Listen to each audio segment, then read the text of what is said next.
మాజీ మంత్రి గుడివాడ అమర్నాథ్ మాట్లాడుతున్నారు. ఇప్పుడు లైవ్ చూద్దాం. మీకు ఏ నమ్మకంతో అయితే ప్రజలు మీకు ఓట్లేశారో ఆ నమ్మకాన్ని నిలబెట్టుకోమని చెప్పి కోరుతా ఉన్నాం. ఏ రకంగా ఈ 6 నెలలు 7 నెలల కాలంలో 1,12,000 కోట్ల రూపాయలు అప్పులు చేసింది ప్రభుత్వం. మేము 5 సంవత్సరాల్లో 3.5 లక్షల కోట్లు అప్పు చేస్తే రాష్ట్రం శ్రీలంక అయిపోయింది, రాష్ట్రం జింబాబ్వే అయిపోయింది, రాష్ట్రం సర్వనాశనం అయిపోయిందని చెప్పి గగ్గోలు పెట్టినటువంటి రాష్ట్ర ముఖ్యమంత్రి ప్రతిపక్ష నాయకుడిగా ఈరోజు కేవలం 7 నెలల కాలంలో 1,12,000 కోట్ల రూపాయలు అప్పులు చేస్తే మరి ఇప్పుడు రాష్ట్రం ఏమైపోతుంది? దీనికి జవాబుదారీతనం ఎవరు? ప్రజలకు సమాధానం ఎవరు చెప్తారు? ఆ రోజు జగన్మోహన్ రెడ్డి గారు ఇవే వెల్ఫేర్ స్కీమ్స్ పంచుతూ ఉంటే జగన్మోహన్ రెడ్డి గారు ఏమన్నా సొంత డబ్బులు పంచుతున్నాడా? జగన్మోహన్ రెడ్డి గారు జేబులో డబ్బులు పంచుతున్నాడా? జగన్మోహన్ రెడ్డి గారు వ్యాపారాల నుంచి పంచుతున్నాడా? జనం డబ్బే కదా జనంకి ఇస్తున్నాడు అని చెప్పి మాట్లాడారు కదా. మరి ఇప్పుడు కూడా మేము ప్రజలకు ఇమ్మంటుంది ఆ జనం డబ్బే ఇమ్మంటున్నారు, చంద్రబాబు నాయుడు గారు హెరిటేజ్ డబ్బులు కాదు. నిన్ననే చూసాం, మీ అందరూ కూడా ప్రధానమైనటువంటి పత్రికల్లో టీవీ ఛానల్స్లో వచ్చాయి. దేశంలో ఉన్నటువంటి అన్ని రాష్ట్రాల్లో కల్లా అత్యంత ధనిక ముఖ్యమంత్రి చంద్రబాబు నాయుడు గారు అని చెప్పి నిన్ననే సర్వేలు వచ్చినాయి. ఆ రోజు జగన్మోహన్ రెడ్డి గారు ధనిక సీఎం అని చెప్పి పెద్ద ఎత్తున ప్రచారం చేస్తూ ఓదరగొట్టి 450 460 కోట్ల రూపాయలు విలువ గల కుటుంబ ఆస్తుల విలువ అని చెప్పి ఆ రోజు జగన్మోహన్ రెడ్డి గారు ముఖ్యమంత్రిగా ఉన్నప్పుడు ఓదరగొట్టారే.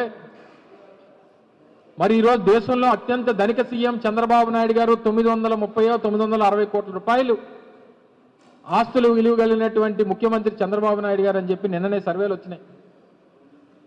వాళ్ళు పొరపాటున 2 సున్నాలు 3 సున్నాలు మర్చిపోయినట్టున్నారు. కేవలం 960 కోట్లు అన్నారు, ఇంకో 2 3 సున్నాలు యాడ్ చేయాలి.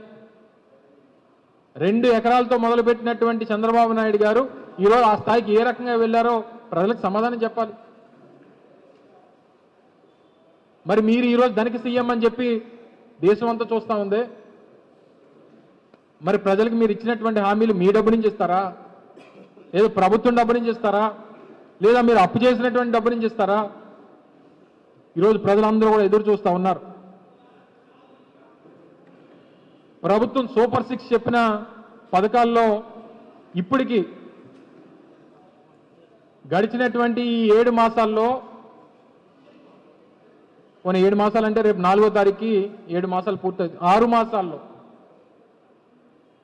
ప్రజలకి ప్రభుత్వం ఎంత అప్పు ఉందో అనేటువంటిది పథకాల ద్వారా మీ ద్వారా ప్రజలకు తెలియజేస్తారు.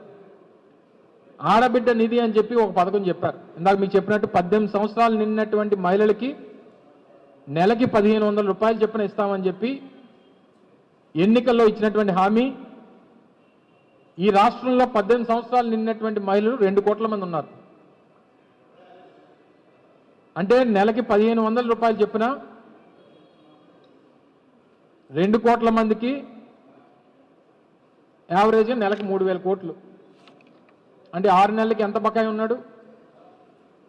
6 నెలలకి 18,000 కోట్ల రూపాయలు ఈ రాష్ట్రంలో మహిళలకు బకాయి ఉన్నారు. పెట్టుబడి సాయం కింద రైతు భరోసా కార్యక్రమం, అన్నదాత కార్యక్రమం 20,000 రూపాయలు చొప్పున 50 లక్షల మంది రైతులకి దాదాపు 10,000 కోట్ల రూపాయలు బకాయి ఉన్నారు. అమ్మఒడి కింద రాష్ట్రంలో ఎంతమంది పిల్లలు ఉంటే అంతమంది పిల్లలకి 15,000 రూపాయలు చొప్పున అన్నారు. 83 లక్షల మంది పిల్లలు ఉన్నారు, చదువుకునేటువంటి పిల్లలు. అంటే దాదాపు 12,000 కోట్ల రూపాయలు అమ్మఒడి, ఏదైతే వారు పెట్టినటువంటి కార్యక్రమం పేరు తల్లికి వందనం. అలాగే యువగలం, నిరుద్యోగ భృతి కింద నిరుద్యోగ యువత ఎంతమంది ఉంటే అంతమందికి 3,000 రూపాయలు చొప్పున 20 లక్షల మందికి నెలకి 600 కోట్ల రూపాయలు చొప్పున 6 నెలల్లో 3,600 కోట్ల రూపాయలు బకాయి ఉన్నారు. ఇక ఆరోగ్యశ్రీ కింద 3,000 కోట్లు, ఫీజు రీయింబర్స్మెంట్ కింద 3,900 కోట్లు, ఫ్రీ బస్సు కానీ లేదా దీపం పథకం కానీ ఇవన్నీ లెక్కలేస్తే ఈ 6 నెలల కాలంలో రాష్ట్ర ప్రజలకి ప్రభుత్వం ఇచ్చినటువంటి హామీలు, వారు ప్రభుత్వం ప్రజలకు పడినటువంటి బకాయి దాదాపు 60,000 కోట్ల రూపాయలు. ఈరోజు ప్రజల దగ్గర జిఎస్టీ రెవెన్యూస్ పడిపోయినాయి రాష్ట్రంలో. ఏదైతే డబ్బు అనేటువంటిది చలామణి అనేటువంటిది జరగట్లేదు పేదవాడి దగ్గర, లేదా ప్రజల్లో డబ్బు రొటేషన్ అనేటువంటిది లేదు. అంటే చివరికి నిన్న మొన్న మన ఈస్ట్ పాయింట్ కాలనీ సాయిబాబా గుడికి వెళ్ళా. అక్కడ నిర్వాహకులు చెప్తా ఉన్నారు, సార్ గతంలో మాకు నెలసరి హుండీ ఆదాయం 7.5 లక్షల వరకు వచ్చేది, గత 2-3 నెలల నుంచి 2.5 లక్షలు పడిపోయిందని చెప్తా ఉన్నారు. అంటే చివరికి దేవుడు కూడా డబ్బు వేసేటువంటి పరిస్థితి లేదు. అంటే ఏ స్థాయిలోకి జిఎస్టీ రెవెన్యూస్ కానీ, ప్రజల్లో ఉన్నటువంటి డబ్బు రొటేషన్ అనేటువంటిది కానీ ఏ స్థాయికి పడిపోయింది అనేటువంటిది, మరి చేసినటువంటి అప్పు ఏమైపోయింది, ప్రజలకి సంక్షేమం ఇవ్వక, అప్పు చేసినటువంటి డబ్బు ఖర్చు పెట్టక, చేసినటువంటి అప్పు ఏమైపోతా ఉంది, ఆ డబ్బు ఏమైపోతా ఉంది అనేటువంటి దానికి ప్రభుత్వం దగ్గర సమాధానం లేక, పూర్తిగా వ్యవస్థలన్నీ నిర్వీర్యం అయిపోయి, లా అండ్ ఆర్డర్ అనేటువంటిది కంట్రోల్లో లేదు, వ్యవస్థల మీద పట్టు లేదు. చివరికి ఏ స్థాయికి దిగజారిపోయారంటే రాష్ట్రంలో ఉన్నటువంటి బీసీ మంత్రుల్ని టార్గెట్ చేసి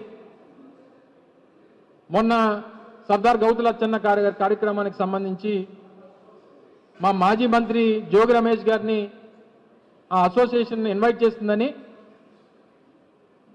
పారసారథి గారితో, గౌతులచ్చన్ గారి మనవరాలు గౌరవ శాసనసభ్యులు గౌతు శిరీష గారితో, వారితో క్షమాపణలు చెప్పించేటువంటి పరిస్థితి వచ్చింది.